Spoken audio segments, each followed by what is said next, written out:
So Gandalf Greyheim thinks he has found Isildur's heir, the lost king of Gondor. He is a fool.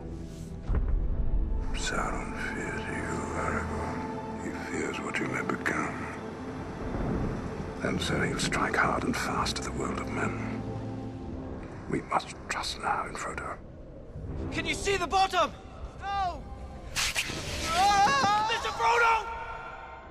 Look, the trees! They're moving! They have business with the orcs. If something has happened to Boromir, we would have you tell us. His horn washed up upon the riverbank. It was cloven in two. Very much like the Fellowship, the extra footage that we put into the Two Towers does give you an advantage. It gives you a lot of background. An extended cut isn't just material that ended up on the cutting room floor. It's material we really intended to shoot that has something to say, that gives you information. It just kind of explains it a bit more. It just gives it a bit more depth. They think we have the ring. Shh! Fans of the book were really keen to see the Entdrath scene. You're taller. I've always been taller than you. You did something. Remember today, little brother? Today, life is good. That whole sequence with Faramir and Boromir, I think, is amazing.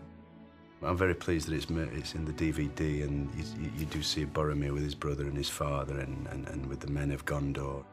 The character of Faramir is the brother of Boromir, who we saw in the first film, and he's also the son of Denethor, who we're due to see in The Return of the King.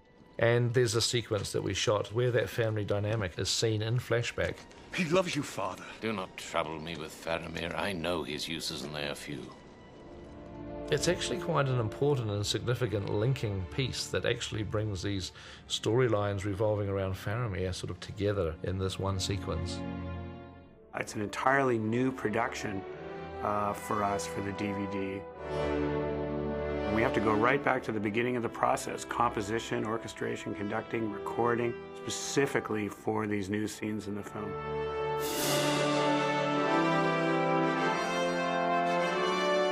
He's not just writing new score, but he's also having to figure out ways to alter his previous score for those scenes where Pete actually inserted some footage.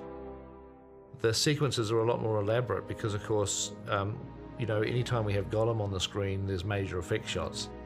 Anytime we have Treebeard, there's major effect shots. The team of probably 200 or so have been working on completing these visual effects.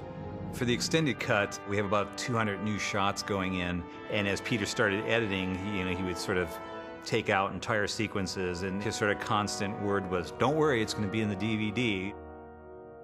The appendices for the Two Towers Special Edition are really the second chapter of a trilogy.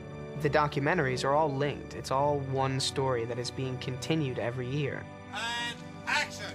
The story of hundreds, if not thousands, of incredibly talented artisans and craftspeople working so hard for so long. That's awesome.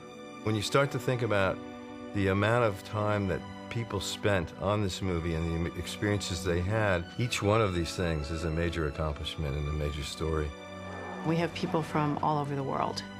They haven't just come because they want a job. They've come here because of what this project is. It is literally such a centerpiece of people's professional and personal lives. For as long as these DVDs survive, people will be able to know exactly what it was that we did and how we did it.